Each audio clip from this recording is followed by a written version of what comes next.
Good morning, everyone, and welcome to the next session here. This is our gold sponsor vendor hall session for day 2 of Dare to Be Great. And I want to say thank you so very much to the Denise Amber Lee Foundation for being a gold sponsor of the conference here.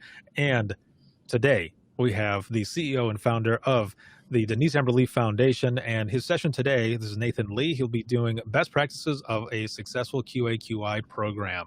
Take it away, my friend, and thank you so much for being here. All right. Thanks, Ricardo. Appreciate it, man. So first off, what is up, everybody? It is great to be here. I know some of you saw me earlier this morning.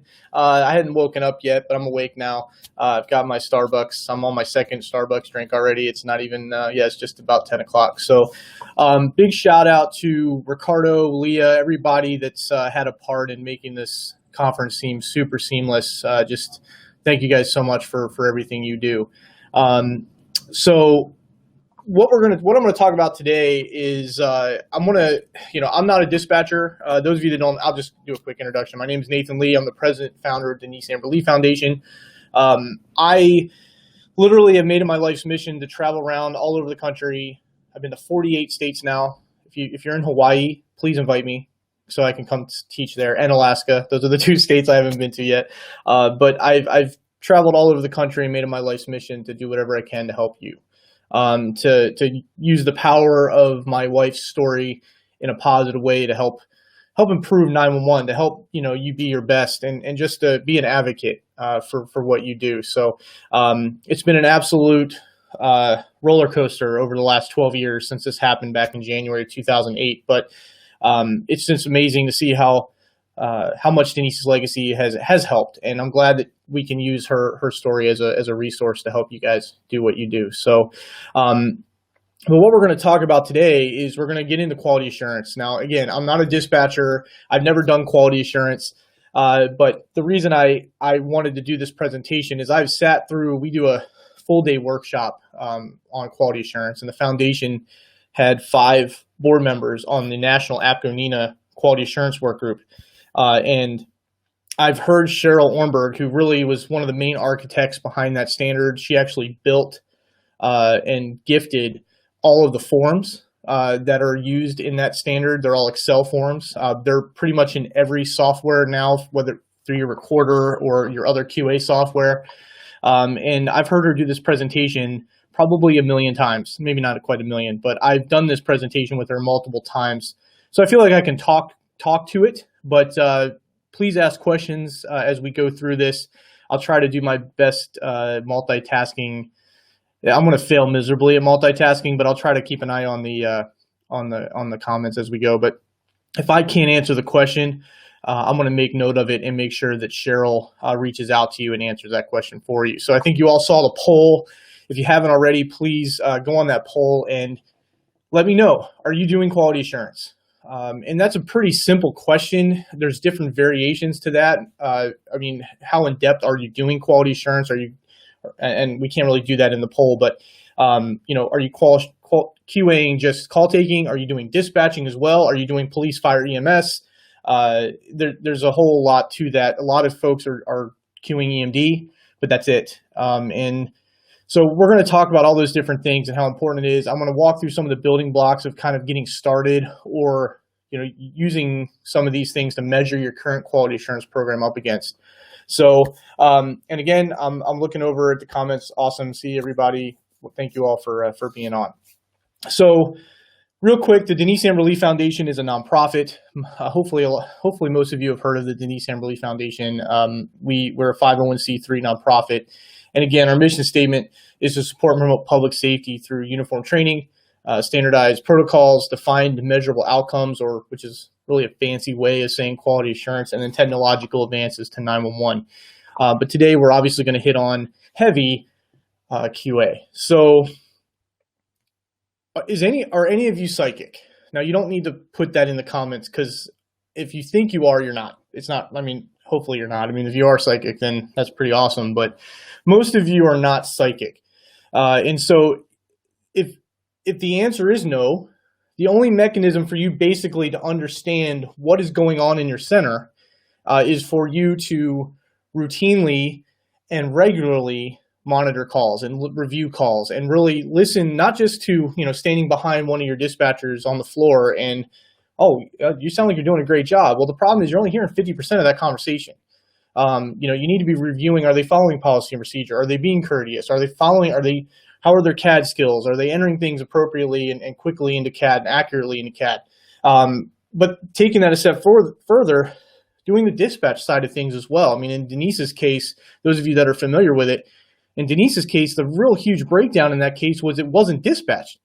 So they could have reviewed the Jane Kowalski call in my wife's case, and okay, she might have passed, the call taker may have passed it, but the dispatcher never aired it.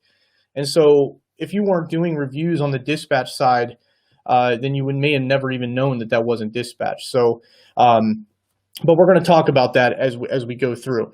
Now, all of these things that I'm going to get into are all things you can read yourself out of the 83-page Quality Assurance APCO-NENA standard that came out in 2015. It was put through the ANSI process, the American National Standards Institute process. So it is an official national standard. It is not mandatory, which we wish it was, but it's not mandatory. But basically, it gets into all the do's and don'ts of a QA program. It recommends reviewing a minimum of 2% of your call volume. Now, for some agencies, 2% is not enough. Your smaller agencies, but in some larger agencies, 2% may be too daunting. But listen, if you're doing 0.5%, it's better than 0%. I'm going to get into some of that as well. Yeah, Stephanie, the call taker eventually did enter the stuff into the CAD in Denise's case, but it wasn't a new call for service. She entered an update into the existing call that was open, and so it was never aired over the radio. The dispatchers never saw it, never aired it over the radio. So it was technically entered in the CAD, but it wasn't entered until like 15 minutes after. So I don't have time to get into all this story today. I'm going to maybe get into it a little bit later in Josh and I's session, but great question. So here's the scope. The standard defines the recommended minimum components of a quality assurance, quality improvement QA program within a public safety communications center. It recommends best practices for implementing the QA/QI program to evaluate the performance of public safety communications personnel. Now, here are the objectives of a QA program in a nutshell. The number one objective, obviously, is accountability and making sure that your agency and all of your staff are being held accountable and doing what they're supposed to be doing. Okay, that's the number one thing. One of the number one complaints from any workforce, especially in a 911 center, is, well, Sally gets to do this because she's been here for 25 years, but I've only been here a year and I'm held to a higher standard because I'm new, but they let her kind of just do whatever she wants. That was actually one of the big things that happened in that center in Florida back in 2008, where a veteran was allowed to kind of do what she wanted to do and not type things in the CAD and as a call was happening because she started on notes and she didn't like using the CAD. So accountability is one of the number one things. It determines areas of concern. It helps identify, potential training topics. It really helps you identify maybe some gaps in your training program that you might need to highlight more frequently. But it just allows you to more efficiently target the appropriate training to help your center and your people as much as possible. It allows for mentoring. Okay, that's one of the biggest things is teaching, mentoring, coaching.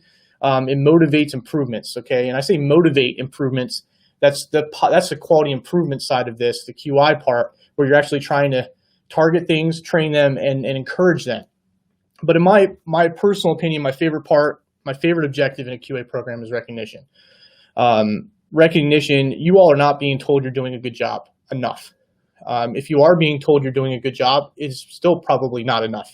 And so quality assurance is one of the best tools out there to tell your staff and tell you, hey, great job on that call. And not that they're just hearing you from afar from their supervisor position and they can hear you, oh, it sounded like you rocked it. They're actually reviewing the calls and they can come back to you and say, listen, I listened to your entire call. You did a rock star job on that. Well done. And think about all the systemic snowball effect issues that are happening in centers with morale and compassion fatigue and stress and burnout, that might start to curtail if you're actually telling your folks they're doing a good job. If you're giving them feedback, they understand how they're doing, you're giving recognition, it's really going to help retention. I mean, staffing in this industry, obviously all of us know, is one of the number one issues, if not the number one issue. One, part of it's because it's hard to find people on the planet that can actually do this job. I unfortunately cannot do this job, but one of the other issues is once we get the people that can, how do we keep them and not let them leave? Some of them are unavoidable, but if they're leaving because of burnout, compassion fatigue, lack of support from management, bullying, things like that, quality assurance is a great resource to help curtail a lot of that. It allows for documentation. I mean, document. The less is more principle doesn't work. Okay, in order to back yourself up, one, you can go into a personnel file when you're doing your annual performance review on an employee. You actually have some evidence to say, yeah, you did an amazing job. But if you're not doing quality assurance, what are you judging the annual performance review on? Whether they showed up on time, whether they didn't have any complaints, they didn't kill anybody. I mean, that's not an accurate gauge. So QA really will help really streamline, one, making sure everything's going the way it should, making sure all your people are being held accountable, making sure that you have documentation to back these things up, but also recognition and telling your people they're doing a good job. So I've already asked you the question, do you do QA? How many of you are caught up with your QA? I mean, that's a really good question as well. I mean, there's a lot of states out there that mandate QA on EMD calls, Massachusetts being one of them. I believe Indiana is another one. It's really hard to keep up because number one, if you have somebody dedicated to quality assurance, well, everybody's understaffed, and quality assurance is kind of a proactive, get in front of this fire before it happens. But a lot of times everything we do in society, let alone in a 911 center, is extremely reactive. So the number one person, if you're short staffed, that you're going to go pull from, that's available, maybe a quality assurance person. And sorry, you're going to have to stop doing the QAs. We need you to come out on the floor. And so a lot of times that's one of the number one mistakes that an agency can commit with a QA program, is not keeping consistency, and starting and stopping is not a good, it loses it really loses the integrity of your program.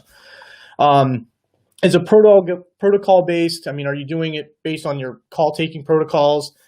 Is it subjective or objective? Obviously, hopefully the answer to that question is objective. There's no friendship discounts. There's no gray area for, well, I think she did good, so I'm going to give her a good score. It's not like the 1 through 10 rating model where, okay, I'm going to give them a 7 on this call instead of a 10. Well, no. Like, what differentiates a 7 and an 8, or a 6 and a 5? So I'm going to talk about that and how the foundation and how that national work group recommends to do QA, and I'll get into that in a minute. And then also, what do you QA? I mentioned before. So I know it's a lot of questions I'm throwing at you. I don't necessarily need you all to answer them, but just think about these things as we're going through it. So consistently administered and randomly selected review of recordings. Okay, we have call taking for police, dispatching for police. Hopefully your field units are wanting to make sure that dispatchers are getting all the appropriate information out over the radio. And I think a lot of agencies that start doing this for the first time are alarmed with some of the things that get missed, that don't get dispatched appropriately or quickly over the radio. And then you start realizing some of the issues that your officers are having over the radio with mic clicks and all these other things. But that needs to happen. Call taking for fire, dispatching for fire, call taking for EMS, and dispatching for EMS. Okay, so I was going to get into some of the forms that were in the standard, but I don't really have a good view of how I can get them on the screen. But basically, you're scoring. If you guys have recorder software, if you guys are fortunate enough to use Frontline Public Safety Solutions as another supporter of the foundation, they offer a great software solution for QA. We use it for our third-party quality assurance services, where we help agencies do QA. But Priority Dispatch has their way of compliance. I can't remember the exact terms, but they're compliant and not compliant. I'm more of a fan. The foundation's more of a fan. Cheryl is more of a fan of the scoring, where you actually see the percentages of your scores, and you go through all of your policy procedures, you build your forms, and everything is based on, did you do it or did you not do it? There's no, they kind of did it, maybe they did it. No, it's they either asked the question, they either did it or they didn't, or it wasn't applicable. The question wasn't relevant to that call type, so they don't need to answer it. And then there's also a refuse column where the call taker asked the question, but the caller refused to give that information. So the call taker still gets credit for doing what they were supposed to do. They just didn't get the information because the caller refused. So if you were able to go on our website, deniseamberlee.org, Frontline is sponsoring our full-day workshops virtually for the rest of the year. So you can go on our website and find that on our homepage. And you can, if you want to, I can Cheryl and I get into a lot more detail on all this stuff. And we break down all the forms, and you actually get to see the software that Frontline offers as well.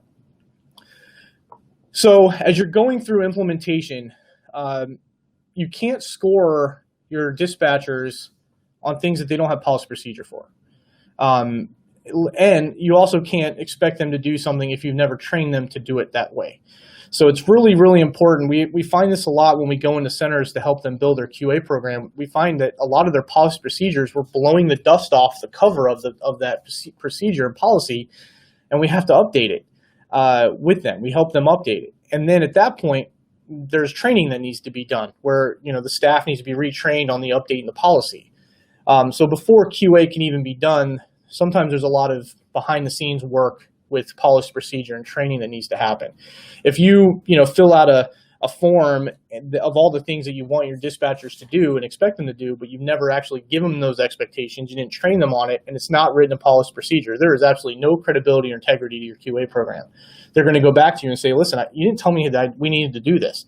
And then you start beating them into the ground, and it starts causing a whole nother set of issues. So just make sure you go through, you have to identify, look through all your policy procedures, build the forms and the scoring criteria that mirror that. We provide these documents in the 8-hour training, and if you guys send me an email privately, I'll have an email at the end of the class, and I'll send this to you. We have some sample scoring criteria that we can send you, and you have your policy procedure. Then you have a document, it's called the scoring criteria document, where it defines what that basically it mirrors your form. So the first question that you have on a call take for police incident is, did they verify the address of the occurrence? And you have to define what that means. So you have the policy that's written, and basically you copy and paste that to the scoring criteria document. So if your quality assurance educator evaluator reviews a call and they say, no, they didn't verify the address, I'm the call taker that took that call, and I'm like, wait a minute, I think I did. Well, then you go back, you listen to the recording, you pull out that document, and you go, okay, did you blah, blah, blah, blah, blah. And that's your fail-safe. And maybe the quality assurance person made a mistake, but that at least backs you up and has the evidence to support that. So tell your employees why. Okay, I mean, we heard in Matko's session this morning, disruptive change. And change in general is a word that makes dispatchers, tremble. Okay. Because this job is difficult. Once you finally get comfortable with it, it's like, boom, something just changed. And now we got to do it different. I just finally got used to this CAD system and now we're changing CADs. We're getting a new console, or like there's a lot of times change is very, very difficult. Tell your employees why. If you're not doing QA now, make sure you tell them why. Okay, show them a Denise story or two. Play the Kyle Plush case, play the Denise case. Show them the importance and just remind them of why this job is so important. Because as you all know, dispatchers sometimes can lose sight of that because this job is so ridiculously hard and they constantly are getting beaten to the ground and they're constantly dealing with negative. And a lot of times they're not being told they're doing a good job enough. So just show them the reason. Listen, if quality assurance was in place in these two incidents or in this incident, this may not have happened. And so we're wanting to make sure this doesn't happen. But mainly, not only do we not want this to happen to another Denise, we don't want this to be our center. We don't want to be the ones that end up on 2020. We don't want to be the ones that end up on Dateline. And we want to make sure we're doing the best job we can for all of our citizens. And then show them have them be a part of the process. Have them be a part of the implementation process. Obviously, management and is going to be the one that makes the final say, but it's always a great way to get your staff involved. Once you build the forms, send them out to the staff and say, listen, this is what the forms are going to look like. Please give us your input. If you have any questions, we'll go through them. We'll do sit downs with each employee. So they make sure they understand, instead of just saying, hey, Monday morning, we're doing this. This is what we're doing. And the first time they see the forms that you're using to grade shouldn't be during the first review. It should be way, way, way before the quality assurance process even starts. Give them some time to absorb it and digest it. Like I just said, don't say next Monday we're starting this. Okay, listen, in 2 months, we're going to start this. Here's the forms, get used to it, really, dust off some of these policies, review the policies. Listen, we're going to start doing this, but mainly not just because we're wanting to make sure you're doing your job the right way and we don't want to just find all bad. We're wanting to give more recognition. We're finally realizing we're not recognizing our staff enough, and we want to give you kudos for doing your job the right way. I hate hearing they just did their job. She just did their job. And that's not, no. If they did their job is saving lives. So let's make sure that we're recognizing them for that. Yeah, Sheila, you're very right. A lot of times QA is looked at as a negative. It does. It has a very negative connotation to it. And that's why it's so important that you show them these forms, you ask for input, you're giving them time to digest this, and tell them why you're doing it. And let them know it's for the positive. Initial feedback should be positive. Okay. Now, one of the things that Cheryl recommends. Now, Cheryl, if you all are not familiar with Cheryl Ornberg, I joke with her all the time. She's been on our board of directors since the beginning. She's out of Illinois. She's a former director at I think it was North Suburban 911 Center, which now I think consolidated with another agency. But she lives just outside of Chicago. I joke with her all the time that she may have taken the first 911 call. She's been in 911 for over 50 years. But she's not even the most tenured person on our board of directors, because Steve Sauter, who's also on our board, has 70-something years of public safety experience. He started on the fire engine when he was 14. But Cheryl, one of the things she really emphasizes is once you get your forms built, you've got the program policy written out of how the program's going to work, and you've decided to start pulling calls to review them. One of the most important thing in her mind is especially based on what Sheila just mentioned, is how it's so negative. Make the first time that all of your staff have interaction with the reviews is a positive review. So it may take you a while to find a positive call that they took, but make sure that the first time you come talk to them, it's telling them they did a good job. Hey, we just pulled this call. You did a great job. You got 100%, if you can find one of those. And again, don't make one up, but it may take you time. But if their first exposure to this program is positive, that's going to really help get the buy-in from them, and will really help smooth this process out. And then starting slow. And what I mean by that is, what's your passing score going to be? What's your starting passing score? Priority Dispatch has their guidelines. The national minimum guideline, the national QA standard says that eventually your QA program should be at 90% should be passing. And some of you are like, 90%, that's too low. Like, it should be higher than that. Okay, well, 90%, that's an A grade. Okay, yes, the public deserves 100%, but you got to be realistic. These are people. They're going to make mistakes. Hopefully they're not egregious like in Denise's case. But if you try to start a QA program and you've never done it before, and you start your passing score out at 90%, I guarantee you nobody's going to pass. And that's not an insult to your staff. That's not an insult to your agency, but most likely, if you have not been doing QA to ensure that your policy and procedures are being followed appropriately, most likely you're going to see nobody is going to be passing the QA. And so what the national work group recommends, and Cheryl recommends, is starting at 70. Start at 70%. And again, you all are like, oh my God, 70%, that's insane. Start at 70%. And then every 6 months, raise it 5%. Okay, we're going to go to 75. We're going to go to 80. We're going to go to 85. So within 2 years, if you want to do it quicker than that, every 3 months, that's up to you. If you're the director, you're the boss, this is your decision. But that's what the work group recommends, to give your agency time to get to that point and start slow, because if you just keep coming back and everybody's failing, it's going to dig a deeper hole with morale and burnout than it was without doing QA. So that's one of the things that I think I'm just so passionate about, and trying to, keep continuing to help agencies with quality assurance is, if you're not doing QA the right way, it can almost be worse than not doing it at all. And so it's really, really important, especially the beginning and getting it started, making sure it's consistent, making sure it's not starting and stopping, that you get, it'll just help the success of your agency and help build that culture that you all are hoping to get at some point. And as I say that, that's really going to be relevant if any of you, I mean, we've mentioned it multiple times, but if any of you are familiar with the Mandalay Bay shooting, the October 1 shooting in Las Vegas, we have 3 instructors from Las Vegas Fire at the Denise Amber Lee Foundation. So I'm very familiar with that. And one of the big things that they talk about, that Josh and Matt, and Josh will probably bring up later, is their agency was in a good place. Their agency had a good culture. They had high morale. They worked really well as a team before the incident. And that actually was, that culture really grew after a bad call hit the news years before that, where they had a caller hang up on someone that found his mom dead. And they built a QA program, and it took time, but eventually they got their culture to where they wanted. And that really helped them in that horrible, the most deadly mass shooting in American history. That really helped them get through that incident, because they weren't in a bad place. Josh says it all the time when he said one of the reasons he's still here, and the reason he was able to get through taking some of those horrible calls, was that he was in a good place as a dispatcher. His center, he had coworkers that he trusted and that he loved working with. So it's just really, really important. We all know that it doesn't take long. We joke in class when somebody says, "Oh, I'm 3 months on the job." Okay, do you still like it?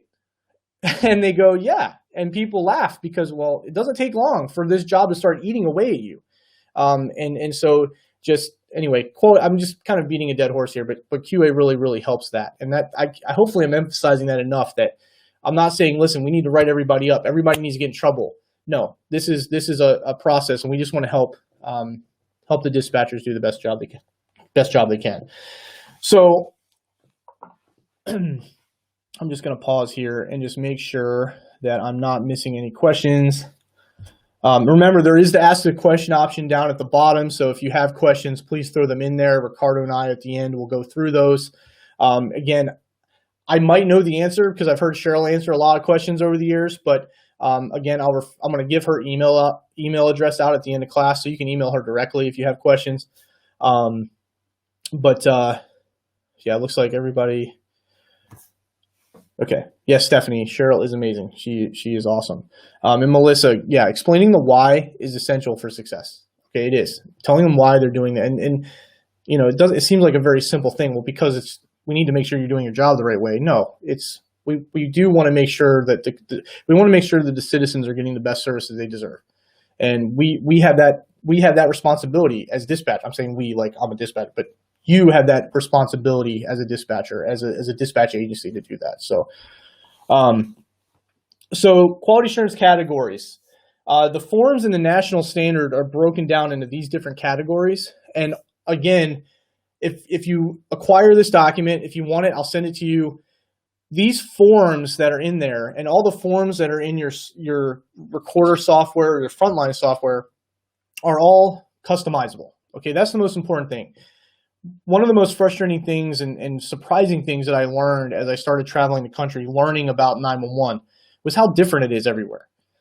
As a citizen that doesn't know anything about it, their expectation is it's the same number, so it should be the same level of training. It should be the same policy procedures. It should be the same everywhere. But as you all know, it's not. County to county can be totally different. So all the things in these forms are obviously going to be customizable based on what your agency requires. Or what your agency has in policy procedure. The call taking is broken down into interview questions, and each interview question can have its own number, so its own point value associated with it. Cheryl always recommends that the verification of address is an auto fail question, meaning she puts like 400 points to it, so that if they don't do that right, because obviously what's more important than location. If they don't do that right, then they fail the whole queue. But that's all based on what you decide you want to do. But interview questions, CAD skills, that's based on whether you're able to go back and see if you're doing screen capture, and you can go back and make sure that and review that the CAD was, everything was being entered into the CAD the right way and all that. Telephone protocol skills, how they were over the phone, and then a supervisor overview at the very end. So or a quality assurance evaluator overview. A lot of agencies have their supervisors during queues. I'm going to get into that in a minute. But there's obviously whoever's doing the review does an overview at the end, and that's the most important part of the review. It's the coaching moment. It's the, hey, this is what you did great, and this is what you can improve on. And so we'll talk about that in a minute. And then the dispatching categories: assignment of the call, summarization, information flow, radio protocol skills, and again, a QAE or supervisor overview. So one of the challenging, the number one reason that agencies aren't doing QA, and I'm just going to pull up the poll real quick and see. I think earlier it was the vast majority. This is amazing. So 39 of you have said yes, you're doing QA, and 10 of you have said no. But those 10 that said no, hopefully after today, you're going to be going down the path of adding yourself to the yes column in that poll. But one of the number one reasons that quality assurance isn't being done in a center is staffing, is the time, the ability to get the reviews done, let alone doing the reviews, but giving the feedback is also a very difficult thing. Again, most agencies are understaffed. Budgets obviously are going to be ever increasingly getting smaller and smaller, especially with this COVID that's hit. But it's weird that it shouldn't be so hard to sell upper management why this is so important, because it's going to, yes, there will be a cost associated with it as far as hiring somebody or reassigning your staff to do it.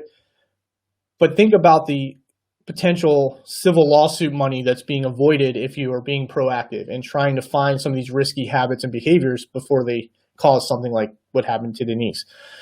But if you're able to do QA internally and you are, going to build a program, or you're doing it program now, supervisory personnel who are well-versed in your agency's policies, who have integrity, who are your rock stars, who, man, they want things done the way that they're supposed to be done. Those are the perfect person to do queues. Now, again, supervisors already have a lot going on. Okay, so depending, especially if they're a working supervisor where they're working a position. So that's going to be really, really difficult for them to do. But I'm going to get into the third-party QA option later a little bit in a few minutes. But management staff who are dedicated to the betterment of the agency, and so whether they're supervisors, CTOs, leads, anybody that's technically in some sort of management or supervisory role who is fair and ethical is the perfect candidate for this. The committee, the work group for the National Standard, and Cheryl especially, advises it's not a great idea to have line level staff evaluating each other, mainly because it has the potential to lead to bullying, or it really, that gray area of whether there's integrity, whether it's fair and honest, can tend to get very, very gray. Whether, Tom and I are best friends, so hey, dude, yeah, I know we got a little hammered last night, so I'm going to give you a little bit of a pass today on your reviews, and then he gives me a pass on my review, and then all of a sudden there's no integrity to this whatsoever. And so some agencies do that. Some agencies feel strongly in that, but I from my experience and of hearing some stories from agencies and Cheryl's experience and a lot of the members of that working group, they don't advise that. Okay. So then you transfer over to senior management. Okay. Now, a lot of agencies have like a quality assurance director, quality assurance manager, quality assurance supervisor, whoever is going to basically be the oversight of this program. It could be hopefully it's not the sheriff, but most likely it'll be your director or, somebody in a management position. But their responsibilities, monthly calibration needs to be done on all your evaluators, whether that's all your supervisors, whether you have separate quality assurance evaluators. And what I mean by calibration is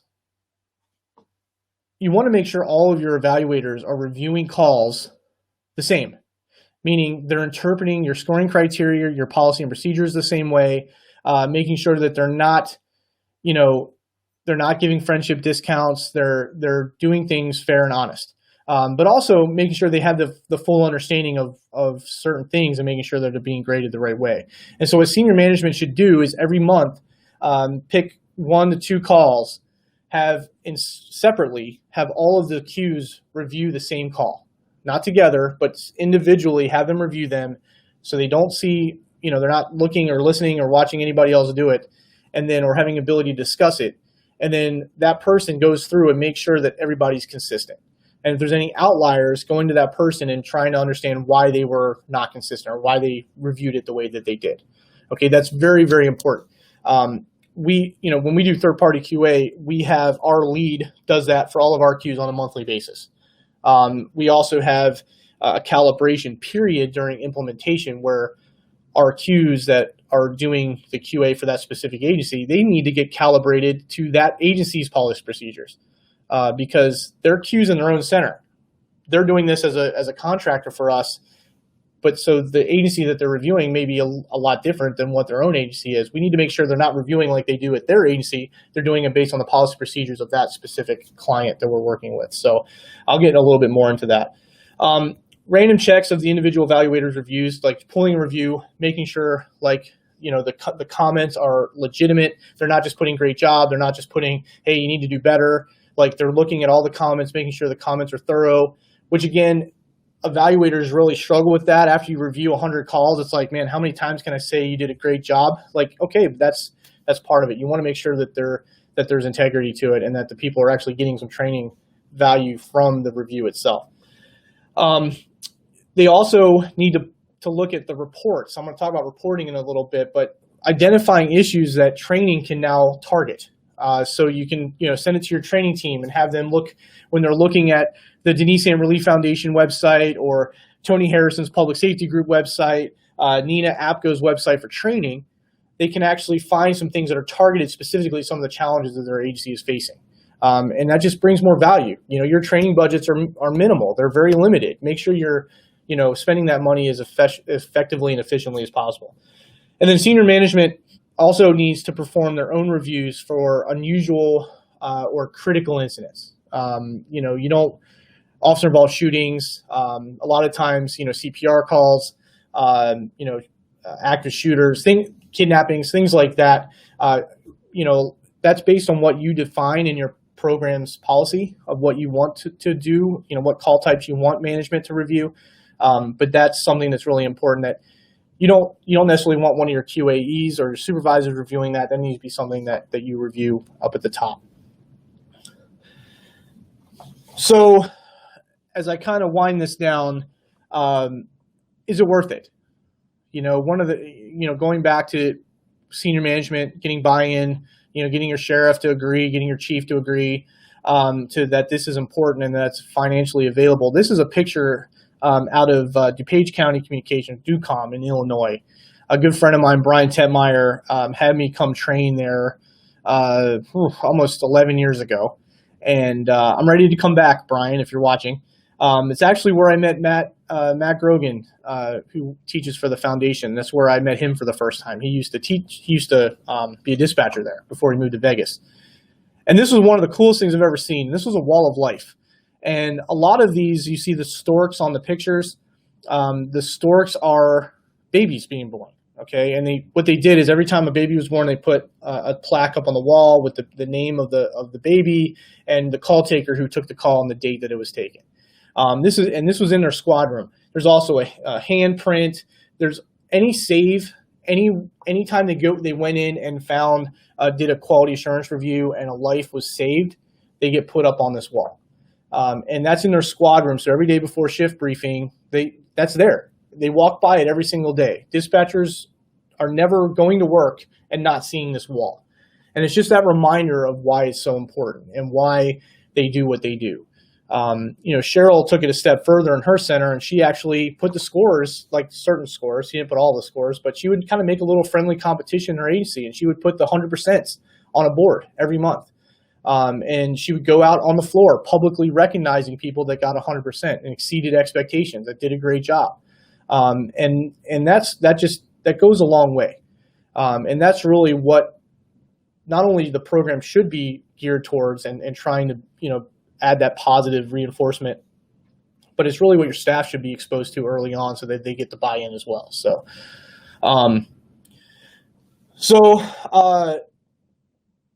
couple things I want to hit on before we turn it over to questions. I've got about 20 minutes left.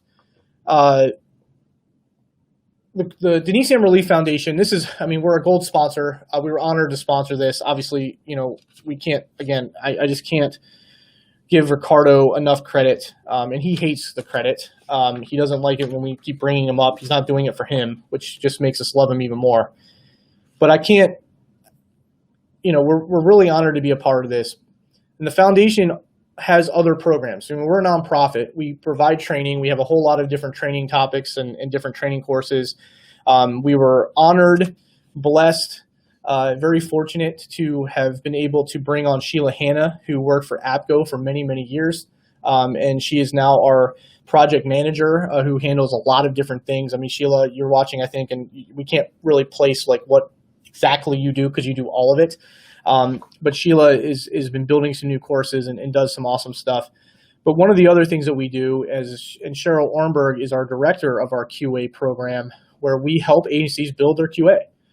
We either help them build a brand new quality assurance program, or we go in and do an audit and we help them make it better and help them improve it and kind of give them an objective view of where they are and what they can improve on, what they're doing great. And I think that's really, really important because, if you guys get the quality assurance standard and you start reading it, it's a lot. And you all are busy. And you're already putting out enough fires. And a lot of times, again, because this is a proactive approach, it sometimes gets pushed to the back burner because you're constantly having to deal with, be reactive and other things that are going on a daily basis. So the foundation has an unbelievable team of people that can come into your center. It's not me. I may come visit and say hi, but I'm not the one doing it. But Cheryl and our QA implementation team can come in and help you build that. And one of the other things that goes above that is the third-party option, where we can, if you don't have the ability to do the QA in staff or in-house, or you want to have it be totally objective and not even worry about whether you're going to have the friendship discounts or people grading too harshly, or you want a combination of both, the foundation can do third-party Qs. We have a team of quality assurance evaluators that are all working in 911 centers that do QA. They're trained through the Denise Amber Lee Foundation. And one of the other perks of doing it that way is a lot of times it's cheaper. It actually saves your agency money because you're not paying our benefits. You're not paying our time off. You're not paying all those extra things. And it's, it generally will save you a lot of money. We charge per call, and it's all based on call volume. So again, it's objective and unbiased. It complies with quality assurance standards and accreditation, obviously the national standard and any other standards based on the protocols you use. It obviously will comply with your local SOPs. Okay, we're obviously going to build this program based on what your agency wants to do. We're not telling you what you should do as far as, you need to ask these questions. No. We'll offer advice and any suggestions, but this is based on your agency, and we build it to customizable to your agency. This isn't like hey, this is what you get and you're going to do it this way or not. It'll help you decrease liability and risk, and you get timely feedback. One of our big challenges in quality assurance is getting the feedback back to your dispatchers in an appropriate time frame because, if you wait 2 months to give them feedback, they're not going to have any idea what you're talking about because they took the call 2 months ago. So it's really, really important to get that feedback in within, I think we require to be back within 7 days. So hopefully that's right. It's either 7 or 14 days. Cheryl, you just cringed if 7 wasn't right, but it's very, very quick. But we help you set up and customize your evaluation forms, whether it's in Excel or whether it's using a specific software that you're going to use. If it is frontline, we totally customize the frontline stuff, which basically almost exactly mirrors the national standard stuff. It's amazing, but we help you customize that. We work with you to set up a process to export the calls. So if we can't remote access, which is a lot of what we do in a lot of agencies. We can have set up a process where you export the calls in a secure folder in the cloud, whatever cloud that is. We use Dropbox a lot of times, but we can use whatever your IT department prefers. And then we review the calls and then submit them back to you. If we're able to get access to your recorder, we randomly select the calls for evaluation. And then we do a minimum of 2%. I mean, we'll do whatever percent you want, but that's the minimum that the national guideline recommends. So that's what we like to shoot for. And then we review, score, and provide timely feedback and recommendations. And then, there's all kinds of different things. And then we actually, for all of our third-party clients, we use Frontline, Public Safety Solutions, QA manager or QA evaluator manager. And you receive the real-time reporting with them. Whenever you want to pull the reports, I mean, their software breaks it down basically to whatever you want to just know how your entire staff did on one question. You can do it based on the reviewer. It's really unbelievable what their software does. If you guys are, look up the website of the free days that we're doing later this month. I think we have one next week. I think next Wednesday. There's still space open. Go on there and watch it. And what's amazing about their software, sorry, I'm just turning in a shameless plug for Frontline. Ben and the guys are great, but it's very inexpensive, very inexpensive. So as I wrap up here, I'm going to get done a little bit early. As I joked before, maybe not quite as early as my beautiful wife Tanya did a little bit earlier, just give her crap. But as Gordon Graham says, identifiable risks are manageable. If you can identify something, you can manage it. And things that go wrong in life are generally predictable, and therefore predictable is preventable. Okay, and I love those quotes from Gordon Graham because you think about, my wife Denise's case. The dispatcher in that incident who made the big mistake, who didn't enter the call into CAD appropriately. She refused to use the CAD in real time. She would wait till the call was over and then go back and type the call in. Or a lot of times she would hand the piece of paper she wrote the notes down on and give it to her less tenured dispatchers and make them enter it for her. She had a nickname throughout her department, throughout the whole agency, known all the way up to the sheriff as Liability Millie. And if you have a liability Millie, or you have, it was so predictable that eventually something bad was going to happen. And therefore that agency had a responsibility to prevent it. Let alone they had a responsibility not only to Denise and the rest of their constituents, they had a responsibility to their team, to their center, to all their employees, that they were making sure that everybody was doing the job the way they were supposed to, and everybody was being held to the same expectation.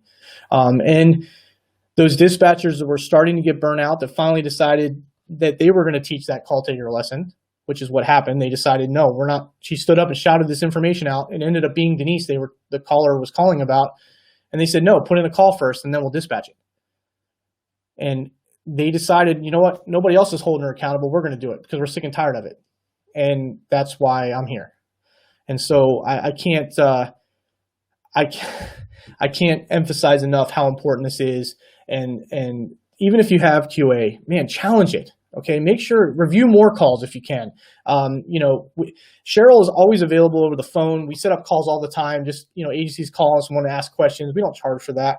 If you want us to come on site and really dive deep into helping you build your program and build it better, we will do that. But just please use us as a resource. The foundation is here for you, and quality assurance is just too important to not do. One, to not do it at all, but two, to not do it the best it possibly can be done in your center. So I want to end with this quote, and I love this quote. I'm going to say it later, possibly. I say it in all my hour or 8-hour classes. But Sully Sullenberger, who landed the plane on the Hudson,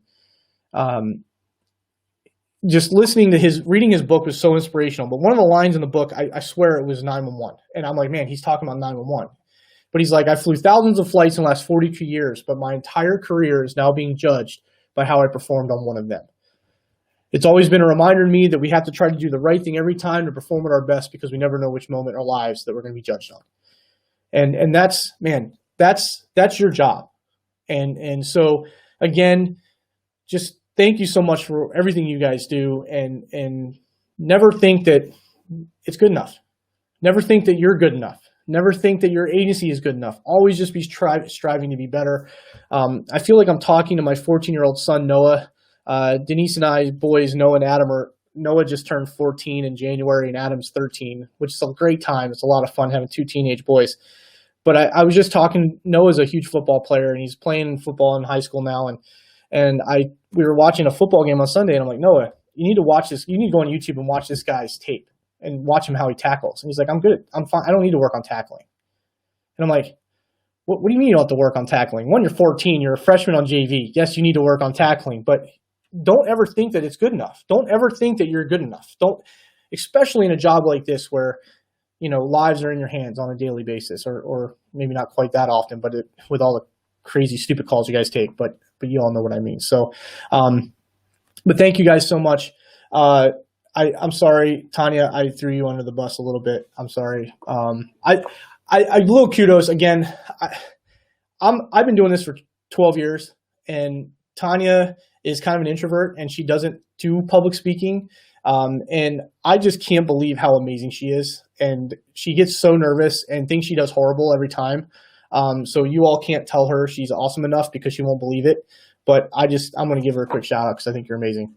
So she's in the other room and she's telling me to stop, but I'm going to keep telling you that because you are awesome. So if you didn't get a chance to see her session yesterday, I was tearing up. I did not realize she was going to do that session until like a day before or 2 days before.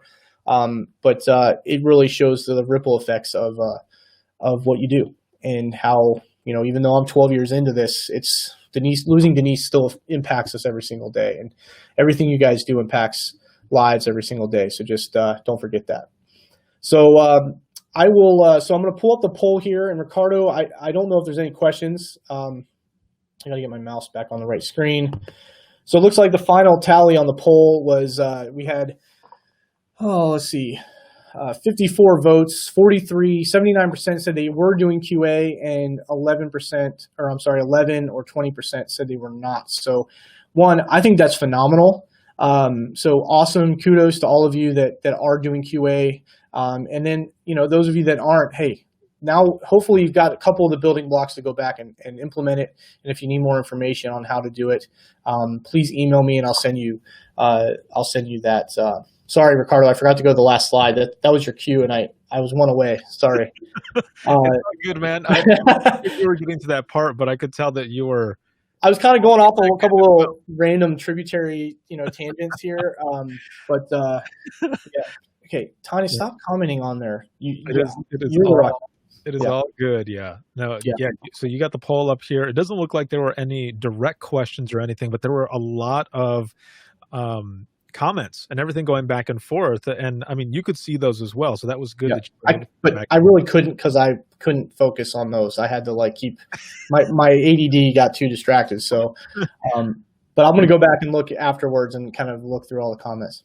Now, one of the questions actually that was coming up in the comments. So really quick, before I get to this one, if you have any questions here at the moment, we've got just a little bit of time before we wrap up this session and then go into our 15-minute break before the start of the afternoon sessions with keynote speaker Tyrell Morris out of Orleans Parish Communications District. But if you have any questions right now, use the Ask a Question feature and we can direct those, because then those on demand will be able to see those questions. And you as well, when you go back and watch it, it'll go directly to that snippet of video where it came in. But one of the main questions that was in here from what I saw was that people were asking for the presentation. So people were wondering if they could get a copy of the presentation. There was a lot of good information in there and such. So send me an email. I don't mind sharing it. I realized when I did this that the presentations evolved a lot over the years I've been doing this with Cheryl. So I'll go through and delete some of the slides that aren't relevant that I've kind of hidden. But yeah, I don't mind sharing the PowerPoint to anybody. So send me an email. My email's on the screen there. You can email Cheryl directly and ask her any QA related questions that you have. But yeah, that's why we're here. Perfect. And also, if at all, if you want as well to put a version of it on the website that's linked to you and your session that you did, we can do that as well. Okay. Yesterday, Karima Holmes, who was the keynote speaker, she had a presentation that a lot of people wanted as well. They shared that with me, and I just put it up on the website. So that's under withinthetrenches.net/speakers, and you just find her face and you can get to that presentation. So Nathan, if that's something that you guys want to do, if you want to do a version of your presentation, we can put that up as well. Otherwise, everyone just email Nathan. No, Everyone hey email. man, if you want to send them, if you, I know with your IT abilities, man, I'll Yeah. email me whatever you need. I mentioned the ANSI Standard. I haven't saved. It's on my desktop on my computer. I use it so much. I send it to so many people. So if you send me an email for that, if you want that as well. But yeah, Ricardo, I don't mind whatever works for you. I can get it up there. I know a guy that might know how to do that, so I'll reach out to him. Perfect. All right. Well, thank you all of us for joining us, and again, Nathan, for this awesome presentation. And you have a presentation coming up later too, right? Yeah, man, it's a busy day. So I do appreciate you throwing all my stuff in the one day, so it's not like random hours spread out through the week. So sure. I do appreciate that. But it's but I've been watching almost all of the sessions, and it's been absolutely amazing. So kudos to all the speakers that have gone so far, especially that Tanya Lee lady, man. She's really awesome. Yeah, just some really awesome sessions have been. You just done an amazing job, dude. Oh, thank you. Holding all these speakers and keeping us all in line. It's like herding cats. You know, we're all part of this big Facebook talk group, and it's like it is a total freak show sometimes. But I love everybody on there. Crazy, yeah, man. Session 27 out of 40. Session 7 out of 40, man. So yeah. Yeah, but later I'll be if y'all can tune back in or stay on for obviously Terrell and all the sessions up to it. But yeah, 1:15. I'm going to be doing a little bit of a unique session. We've never done it in this format before, but Josh Fonseca from Las Vegas Fire, he's just developed a new class called Recovering from a Traumatic Incident. And he was, Matt Grogan, a lot of you are familiar with. He works at Las Vegas as well. He worked the Mandalay Bay shooting. But one of the things, Matt went into work about 50 minutes to an hour after the shooting started. Josh was working and taking some of the initial calls. He was working when it was almost at the end of his shift. And so it's really impacted him, as you can all imagine. And obviously the other, he's got almost 10 years of public safety experience, but he just talks about how he got through it, and what helped prepare him, to kind of be ready to go through that, but also, recovering from it and recognizing and taking care of yourself. And I'm going to kind of interview him, talking a little bit about some of his experiences with that. And then he's going to kind of talk to me a little bit about my journey through recovering from a traumatic incident, and hopefully we can give you all some takeaways on, when you're dealing with some adversity and life is getting you down, hopefully we'll give you some ideas of how to counter that. Perfect. Well, thank you once again, man. And for everyone who is here in this session, I will be bringing everyone with me to the keynote session, and I'll see you all there. Have a good one. Thanks, guys.